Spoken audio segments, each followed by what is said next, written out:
नमस्कार दोस्तों, मैं हूँ श्रीधर और आपका मेरे इक्विटी फॉर यू चैनल में स्वागत है। सो आज आज क्या कहा जाए। अ, बोलने की ज़रूरत नहीं है, मेरा स्क्रीन देख के ही आपको लग रहा होगा कि मैं किस मुद्दे पे बात करने वाला हूँ। आप एकदम आपकी सही सोच है।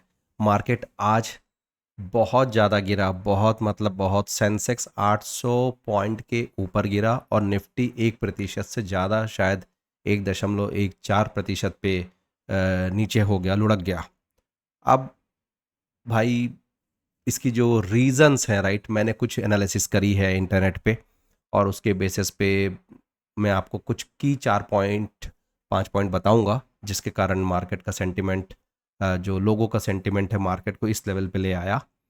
सो मैं ये भी नहीं बोलूँगा घबराने की बात नहीं है, राइट।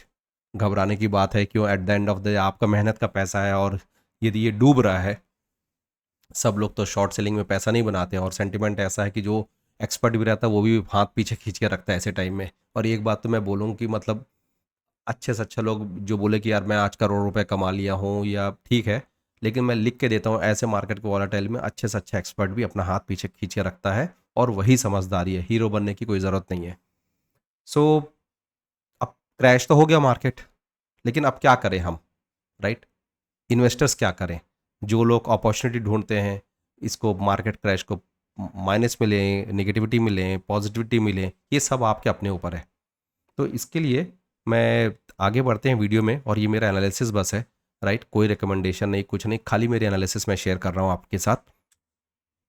अब जो मुझे रीजंस दिखते हैं क्यों गिरा, तो इसमें जो सबसे पहला पॉइंट है डीप सिंक इम्पैक्ट। ये डीप सिंक क्या है?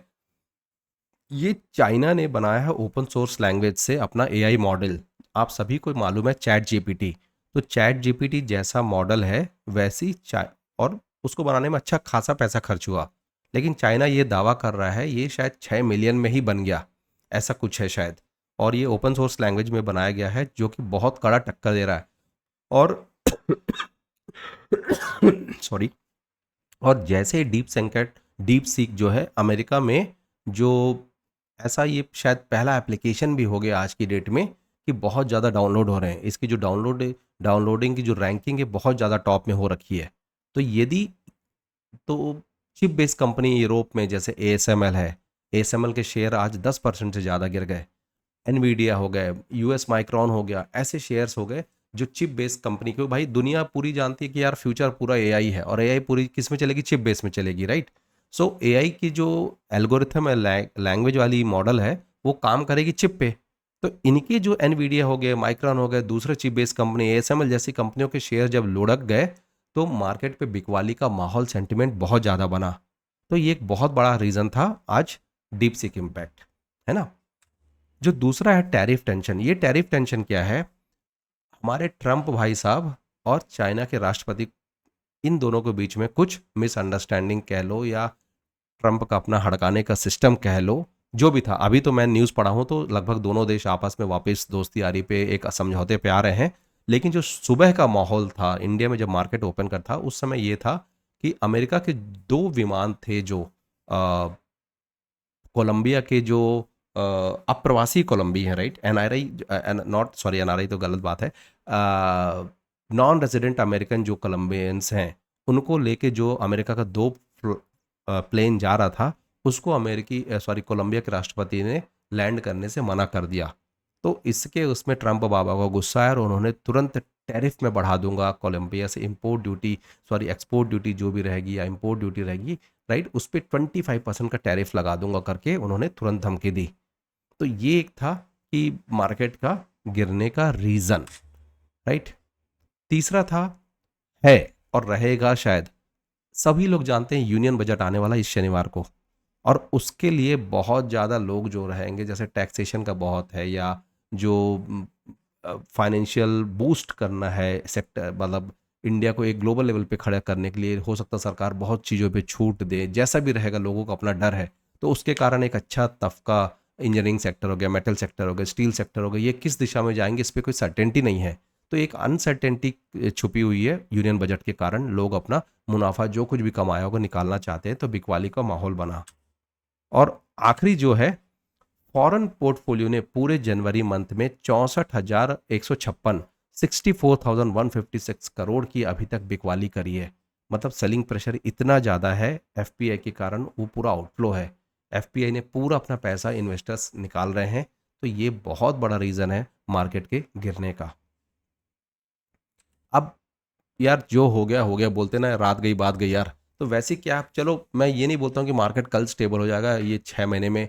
मतलब ये सोच सकते हैं कि यार धीरे धीरे इस साल ये साल ऐसे रहेगा और टाइम लगेगा। हो सकता है फरवरी में बहुत ज़्यादा, यदि अनुमान इसी हिसाब से निकालते रहे तो मेरे हिसाब से फरवरी डिज़ास्टर रहेगा इंडियन मार्केट के लिए डेफिनेटली।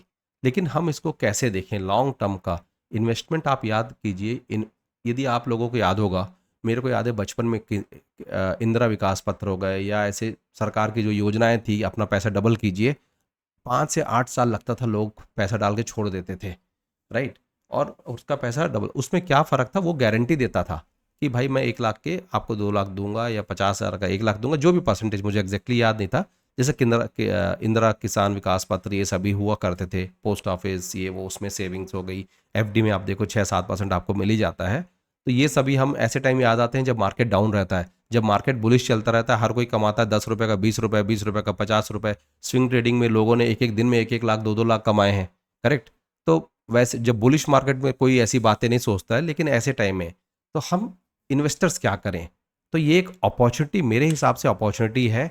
क्या है, सबसे पहले जो रिलायबल और अच्छे स्टॉक्स हैं, निफ्टी, जब मैं रिलायबल बोलूँ ना, आप निफ्टी 50 और 100 के स्टॉक्स देख लीजिए, निफ्टी 100 के स्टॉक्स, और आप उसमें अच्छे से आप आईटी का देख लीजिए, आप बैंकिंग सेक्टर देख लीजिए। जैसे एग्जांपल है, आज एक्सिस बैंक एक्सिस बैंक का शेयर बहुत नीचे चल रहा है, राइट। आरबीएल बैंक है वो नीचे चल रहा है ना। तो मिड कैप और जो लार्ज कैप है, इन और इन शेयर्स को खरीदिए, है ना। निफ्टी 50 या निफ्टी 100 के शेयर्स पे डिफरेंट डाइवर्स पोर्टफोलियो बनाकर उनमें पैसा लगाइए और लॉन्ग टर्म के लिए छोड़ दीजिए, डेफिनेटली आपको फ़ायदा होगा। दूसरा है म्यूचुअल फंड में इन्वेस्ट कीजिए। यदि आपको बहुत ज़्यादा रिस्क लगता है, mutual fund on an average 7-8% भी इस गिरे हुए मार्केट के समय प्रॉफिट दे रहा होगा, डेफिनेटली आपको म्यूचुअल एफडी और आरडी से ज़्यादा ही मिलेगा। लेकिन म्यूचुअल फंड भी आप जानते हो ये लॉन्ग टर्म है, ये शॉर्ट टर्म इन्वेस्टमेंट नहीं है, करेक्ट। तीसरा है हेल्दी डिविडेंड स्टॉक। आप जानते हो कि इन्फोसिस शायद बीच में कभी 7 रुपये दिया था, आईसीआईसीआई बैंक 4 रुपये, बिरला सॉफ्ट 4 रुपये, ऐसे कुछ कुछ डिविडेंड्स मुझे याद है। आईसीआईसीआई शायद 7 रुपये दिया था, टीसीएस 4 रुपये या 2 रुपये, या जो भी है, राइट। जो बड़ी कंपनियां हैं जैसे कोल इंडिया बहुत अच्छा डिविडेंड देती है, बीपीसीएल है, आयुष, तो आप पीएसयू बैंकिंग के सेक्टर्स हो गए, तो आप ऐसे स्टॉक्स देखिए, कोई भी स्क्रीनर चला लीजिए कि, या नहीं तो आपको एनएससी साइट में मिल जाएगा, या मनी कंट्रोल या इकोनॉमिक्स टाइम्स के ऐसी साइट में आप गूगल में सर्च कर लीजिए कौन से ऐसे स्टॉक हैं जो आपकी हेल्दी डिविडेंड्स दिए हैं लास्ट 1 साल से 2 साल से। ऐसे स्टॉक्स की लिस्ट निकालिए, राइट। उन स्टॉक्स को आप चुनिए और अच्छा पोर्टफोलियो बनाइए। यदि आपको, जैसे एग्जांपल है, मेरे पास है बिरला सॉफ्ट, और बिरला सॉफ्ट मुझे याद है कि यदि आपके पास 2000 शेयर भी हैं, 4 रुपये या 3 रुपये एक शेयर पे दे रहा है, तो जस्ट उसका कर लो। यदि 4 रुपये दे रहा हो, 1000 शेयर हैं, तो 4000 मिल गया आपको क्वार्टर में। तो हेल्दी स्टॉक, टीसीएस शायद 7 रुपये दिया था या इन्फोसिस 7 रुपये दिया था, मुझे एग्जैक्टली याद नहीं है। लेकिन यदि किसी के पास इन्फोसिस के 1000 शेयर हैं तो हो गए 7000 आपके। तो यदि आपको एक हेल्दी पोर्टफोलियो बनाने हैं, और ये मार्केट आप विश्वास कीजिए बहुत बड़ा अचंभा हुआ तो तुरंत दौड़ेगा भागेगा, अदरवाइज मेरे को नहीं लगता आने वाले 3-4 महीने में मार्केट में बहुत बड़ा एकदम भूचाल आ जाएगा। तो इस लाइन, तो मेरी ये लाइंस कोई नेगेटिव लाइन नहीं है, मेरा मतलब है इस अपॉर्चुनिटी को आप अपॉर्चुनिटी देखिए, ऐसे मोमेंट को, और अच्छे स्टॉक्स में पैसा लगाइए, डिविडेंड देने वाले स्टॉक्स में पैसा लगाइए। मैं कोशिश करूंगा, मेरे पास स्क्रीनर का लाइसेंस वर्जन है, तो मैं वैसे स्टॉक्स को निकाल के लाऊं लिस्ट में कि जो को आपको डिविडेंड देगा, और उन स्टॉक की लिस्ट को मैं एक्सेल में भी लगा के लिंक दे दूंगा आपको, ठीक है। तो ये ओवरऑल कहने का तात्पर्य है, जब आप एफडी के लिए 1 साल रुक सकते हैं, यदि आप किसान विकास पत्र हो गए, इंदिरा विकास पत्र हो गए, ऐसे जो भी भारत सरकार की योजनाएं हैं, बॉन्ड्स के रूप में आप 5-5 साल रुक जाते हैं, तो स्टॉक्स में फिर जल्दबाजी क्यों? आप क्यों सोचते हो एक दिन में आप अरबपति बन जाओगे? रिस्क मत लीजिए, पैसा आपका है, आपके मेहनत का पैसा है, समझ के खर्च कीजिए तो अच्छा रहेगा, राइट। लेकिन अपॉर्चुनिटी है, भुनाइए इसको। मैं ये भी नहीं बोलता हूँ कि आपके पास यदि 1 लाख पड़ा तो 1 लाख ला के स्टॉक में डाल दीजिए। अरे एक 25,000 स्टॉक में डालिए, एक 30,000 म्यूचुअल फंड में डालिए, एक 10,000 का सोना खरीदिए, 10,000 की चांदी खरीदिए, राइट। तो इस हिसाब में अपना डाइवर्स एसेट्स बनाइए। और कुछ 1-10 हज़ार की आप एफडी कीजिए, है ना? हम म्यूचुअल फंड और स्टॉक्स में हम क्यों आ रहे हैं?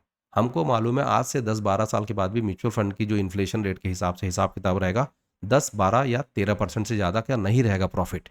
लेकिन आपको सरकार से तो ज़्यादा ही दे रही ना, और लॉन्ग टर्म है।